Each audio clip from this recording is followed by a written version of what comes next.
Hace mucho tiempo que la gente me pregunta por qué no hemos vuelto a la Luna. Algunos creen que se fue una vez y ya. Luego hay que explicarles, no, mira, se fue 7 veces.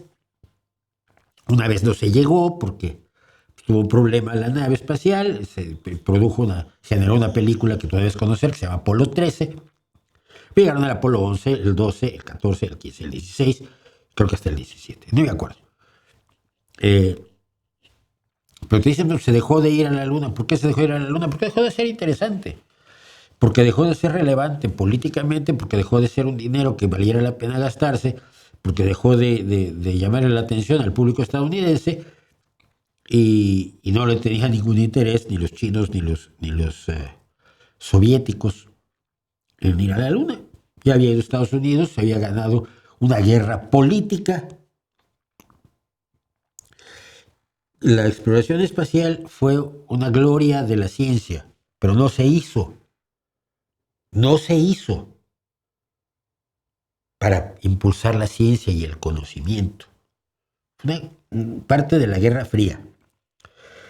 Se fue a la Luna, Estados Unidos fue a la Luna para que no llegara a la Unión Soviética antes. Y la Unión Soviética iba a la Luna para llegar antes que Estados Unidos. Porque la excelencia tecnológica era parte del área subjetiva de la Guerra Fría. ¿Sí? Entonces, Estados Unidos había enfrentado el hecho de que la Unión Soviética le había ganado en todo. Siempre se había pensado en ir a hacer exploraciones espaciales, pero no era una prioridad nacional para nadie. No había recursos para impulsarlo tanto como se podía haberse impulsado. Estaba allí, ¿no? Después de la Segunda Guerra Mundial.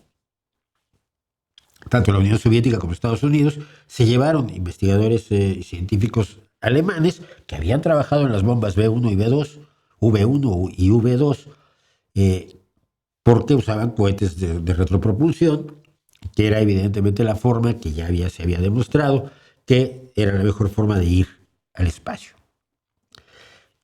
Pero la Unión Soviética de pronto puso el Sputnik en órbita y Estados Unidos entró en pánico. Y entonces vamos a empezar la carrera espacial. Y entonces la Unión Soviética la fue ganando. Primer hombre en la Luna, Gagarin. Primer hombre en órbita, Gagarin. Primera mujer en órbita, Tereshkova. Primera nave que le pega a la Luna, la Lunik. Primera nave que lleva a Venus, la Venera. Primera nave, todo lo primero era de la Unión Soviética. Esto es muy importante señalarlo y creo que deben saberlo ustedes. La Unión Soviética, tecnológica y científicamente, era basura pura. No podían hacer televisores que no estallaran. La mayor parte de las explosiones, de los incendios en Moscú al año, se debían a televisores que estallaban. Solo funcionaba la ciencia y la tecnología en cuestiones bélicas y en el espacio considerado como una aventura bélica. Era parte del enfrentamiento de la Guerra Fría.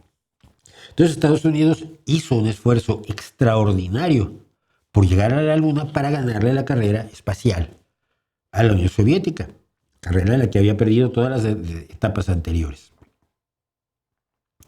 Y la Unión Soviética, en cuanto Estados Unidos llegó a la Luna, dijo, pues no nos interesa, vamos a empezar a hacer algo que sea mucho más rentable, que es el espacio exterior, poner una nave, una estación espacial en órbita alrededor de la Tierra y aprovechar el espacio para hacer tecnología y para hacer ciencia y para hacer un montón de cosas, porque la Luna no tiene demasiado chiste. De la Luna se trajeron una enorme cantidad de muestras. Todas las expediciones que fueron trajeron muestras de distintos puntos, aterrizaron en distintos puntos y ahora las naves que están en órbita alrededor de la Luna, por cierto, pueden ver los puntos de aterrizaje de todas las naves Apolo de los Estados Unidos para que ustedes se los digan a sus amigos que creen que no se llegó a la Luna. Sí, se llegó. Y hay muestras y se han estado estudiando desde entonces y yo preguntaba siempre, ¿por qué no hemos vuelto a la Luna? Jaja. Pero lo decían así como la conspiranoia. No hemos vuelto porque nunca fuimos. No hemos vuelto porque ¿para qué? ¿Qué quieres? ¿Qué se te perdió en la luna? Y vamos a ver.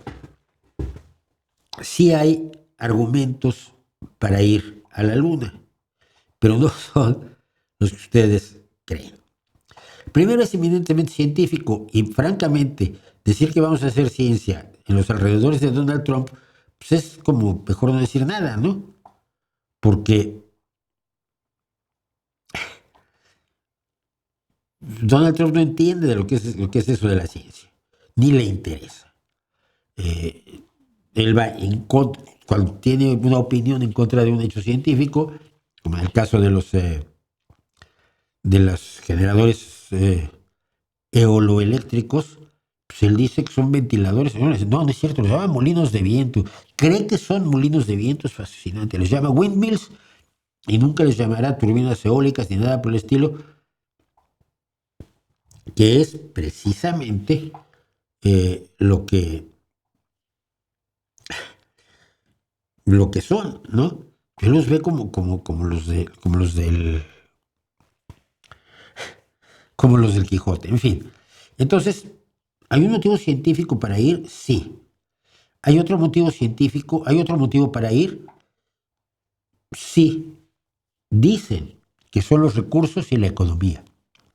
El polo sur lunar contiene hielo de agua, lo sabemos, se puede convertir en oxígeno para respirar y en hidrógeno para tener combustible para nuestros... Aquí no usamos esos sistemas para obtener hidrógeno, pero allá se va a poder usar, se va a desarrollar la tecnología. También tiene metales de tierras raras y helio 3, que es un posible combustible para la fusión nuclear. Sí, pero eso está en la Luna. Traerlo a la Tierra cuesta un dineral.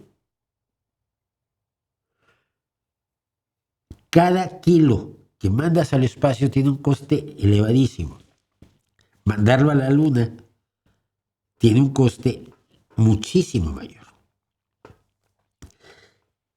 Ir a sacar cualquier material, cualquier recurso mineral que tú quieras, que te parezca valioso, 2 toneladas de litio, te va a costar una cantidad de dinero traerlo que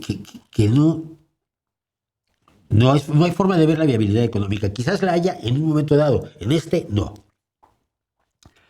Luego, es el punto intermedio para ir a Marte. Sí, sería interesante ir a Marte desde el punto de vista científico, sí, pero el ser humano no va a vivir en Marte nunca. Y es muy feo decirlo.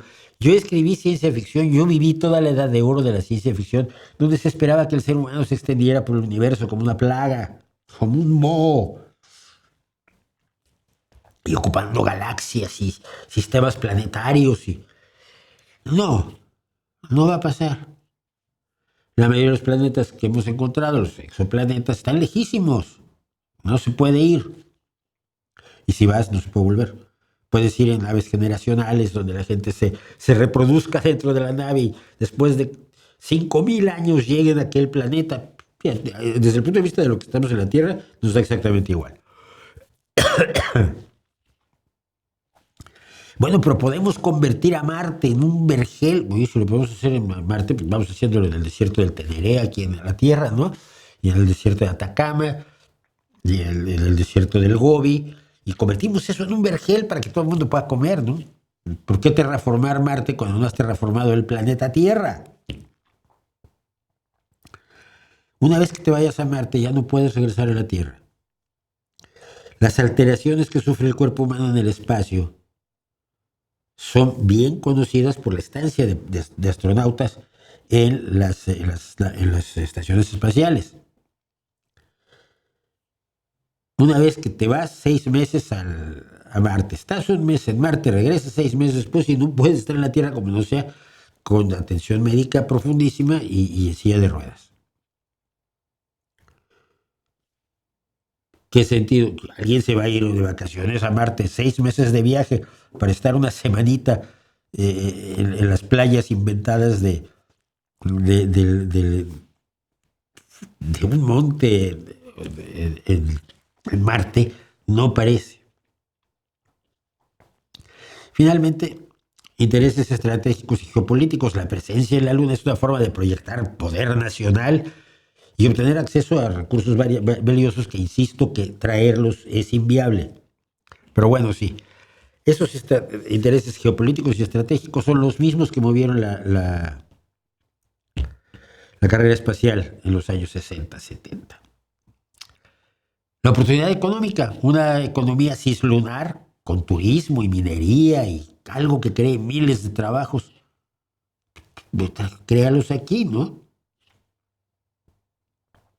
Porque cada persona que llevas allá a trabajar te cuesta un platal. Te cuesta muchísimos recursos trasladar a una persona de California al mar de la tranquilidad. Para que trabaje de camarero en un hotel de la Luna. A mí no me suena lógico, puedo estar equivocado. El valor científico es el único que le encuentro, pero entiendo que ni a Putin ni a Donald Trump les tiene ningún cuidado, les tiene sin ningún cuidado el desarrollo científico y tecnológico y el conocimiento de los orígenes de nuestro sistema solar, del origen de la propia Luna, del que ahora tenemos ideas mucho más claras. Pero fuera de la parte científica y tecnológica, que sí es un avance importante, si ya acabamos con las piedras que trajimos, pues hay que ir a explorar más. Y ahora tenemos más claro dónde o qué estamos buscando, porque ya conocemos parte de la superficie de la Luna. Pero fuera de eso, suena todo tan infantil. Yo escribí ciencia ficción así, disfruté mucho la ciencia ficción así, y la fantasía y la ciencia ficción que le llaman ópera espacial o space opera, donde prácticamente podías viajar de un planeta a otro como quien toma un avión y va, y en 3 horas estás en Madrid o estás en Júpiter. Pero la realidad es que no tiene más sentido que el geopolítico el que ahora Estados Unidos y Elon Musk hayan decidido que quieren ir a la Luna. Y una vez que lleguen allí, lo más probable, y si me equivoco me dará mucho gusto, lo más probable es que digan, ¿y ahora qué hacemos?